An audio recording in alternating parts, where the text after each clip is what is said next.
Escuchas el show de Julio y el Marciano, el segmento de séptima hora, hablando del Candyman. Así es, estamos compartiendo algo de historia de este horrible sujeto llamado el Candyman, que asesinaba, violaba y torturaba a menores, que le hacía promesas de golosinas. De ahí viene el nombre del hombre de las golosinas, o el Candyman. Y estamos entrando en parte de la historia de la familia Corll. En sí, Dean Arnold fue nacido en el área de Fort Wayne, Indiana, con estricta educación, como le contábamos. Y estoy repitiendo esto porque desgraciadamente el audio que queríamos grabar para esta entrevista, Marciano, para este artículo, perdón. Güey, ni me mires a mí, güey. Viejón, cara de bruto, nomás no hace nada, güey. No me eches la culpa a mí, güey. Y se perdió todo el intro de esto, pero bueno. Gracias al tercer matrimonio, la recién estrenada familia de Dean se inició en el mundo de los dulces. Montaron un negocio llamado Pick and Prince, donde fabricaban toda clase de golosinas. El adolescente hacía gala de su manejo con la maquinaria, además de empaquetar los productos. Por su parte, el padrastro trabajaba vendiendo las golosinas a distintos proveedores. Durante 4 años, Dean hizo los estudios en Vidor High School. También estuvo pagando por estudios con su trabajo familiar. Era un estudiante ejemplar, mostraba buen comportamiento, aunque era algo solitario. Su único hobby conocido era tocar el trombón. Era músico, güey. Dicen que los músicos están loquitos, güey. En los siguientes años, la familia pasó de abrir una tienda con el mismo nombre que el producto, Pick and Prince, a separarse de nuevo. La madre pidió el divorcio al relojero y esta montó su propio negocio, la Corll Candy Company, de la que Dean se convirtiera en vicepresidente. El año de 1963 y la habían instalado en el barrio de Houston Heights. Fue entonces cuando la primera queja por acoso sexual llegó a la dirección de la empresa.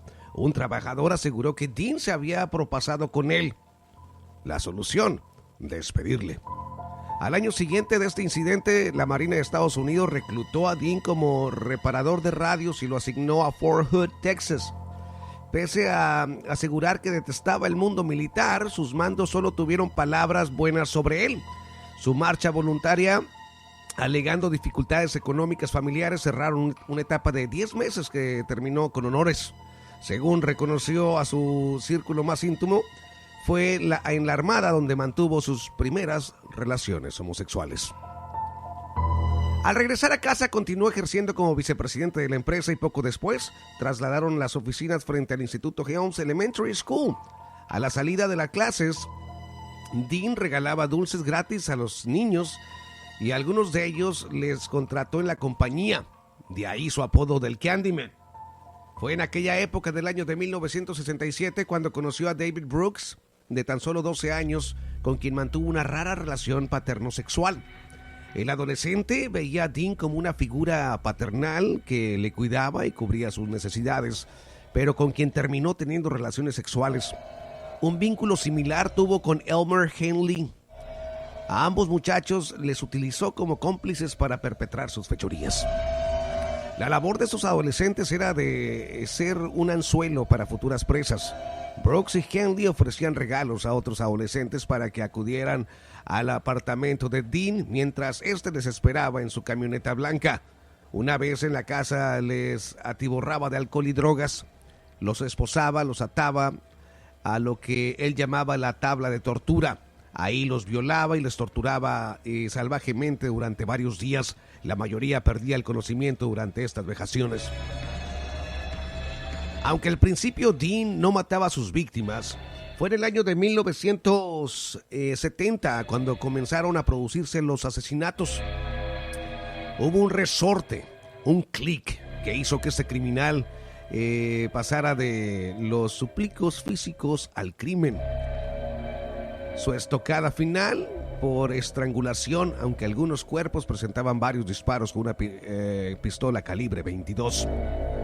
Una vez asesinados, Dean los envolvía en láminas de plástico y los enterraba en distintos lugares, entre ellos en el cobertizo de la cabaña que la familia poseía cerca del lago Sam Rayburn.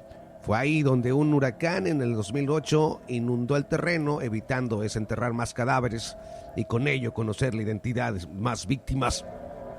Los familiares de los desaparecidos criticaron fervientemente al Departamento de Policía de Houston, que decía carecer de recursos necesarios para dichas búsquedas.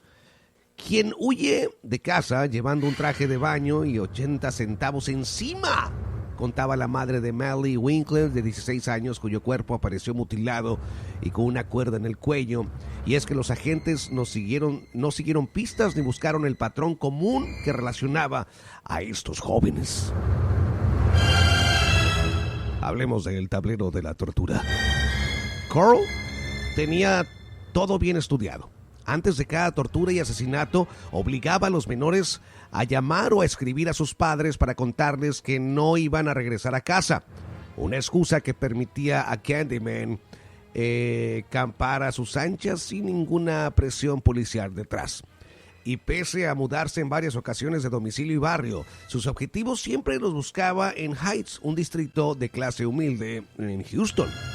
Su primera víctima conocida fue Jeffrey Conan, un estudiante de 18 años que el 25 de septiembre de 1970 desapareció mientras hacía Autoshop junto con otro compañero.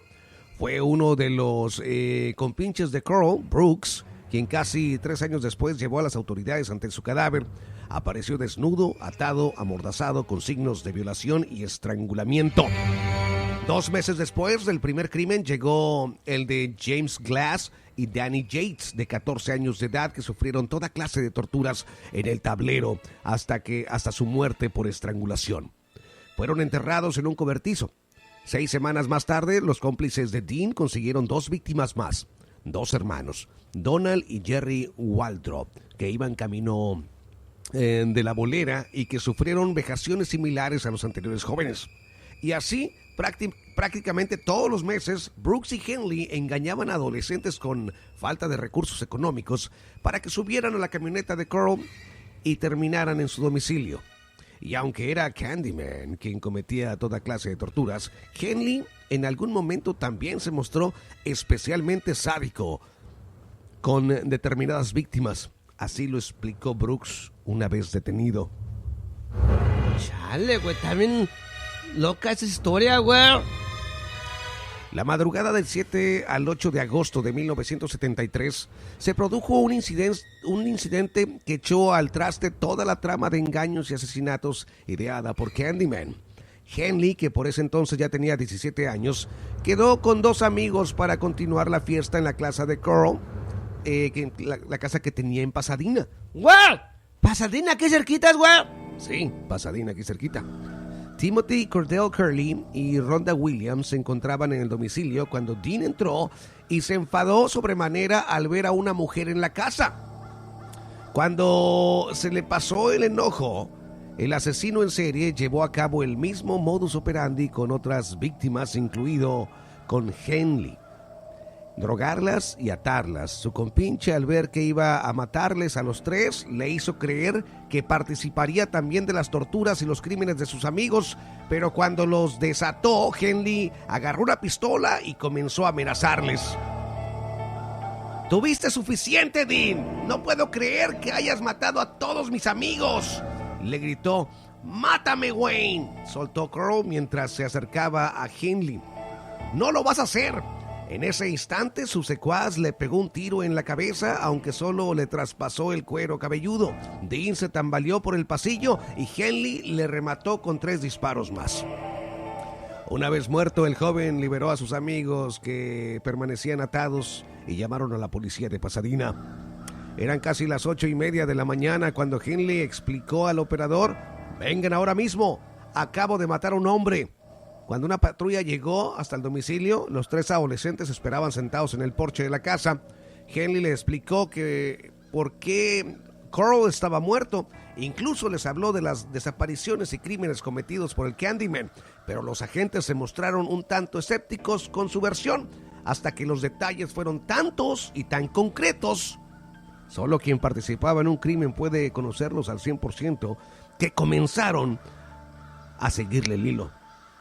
Gracias al testimonio de Henley, la policía descubrió el cobertizo donde Carl excavó la fosa donde enterraba a sus víctimas.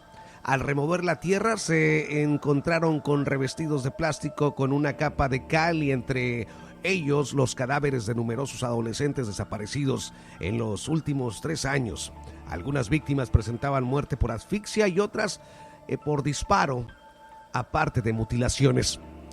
En abril de 1974, los forenses lograron identificar un total de 21 jóvenes y hasta el año de 1985 la cifra aumentó hasta un total de 25 víctimas. Sin embargo, durante el periodo en el que operó este asesino en serie, otros 14 adolescentes desaparecieron.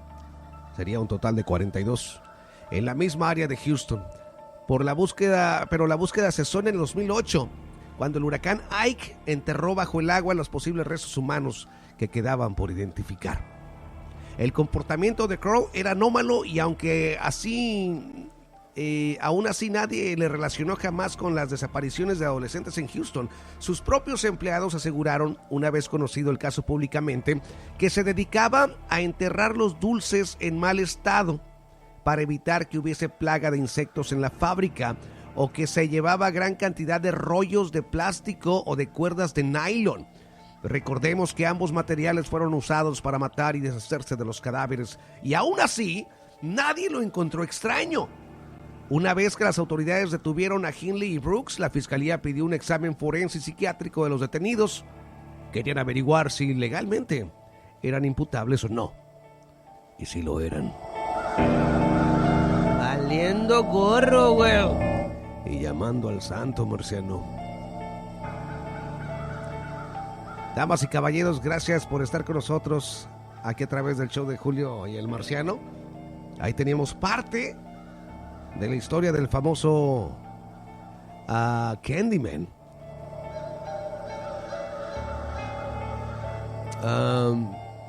Durante más de 50 años que han pasado, la historia del hombre de las golosinas ha sido objeto de toda clase de libros, películas, documentales y series de televisión.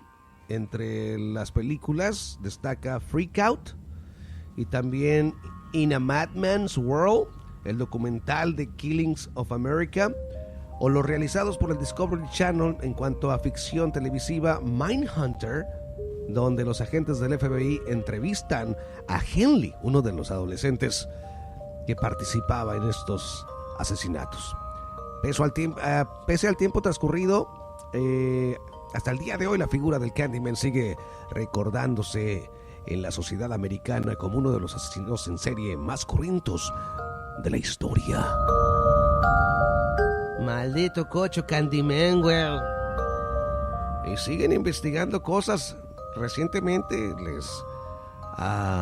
les compartíamos que en la ciudad de Houston, Texas, se volvió a abrir parte del caso de esto para seguir investigando más desapariciones y el posible descubrimiento de más cadáveres.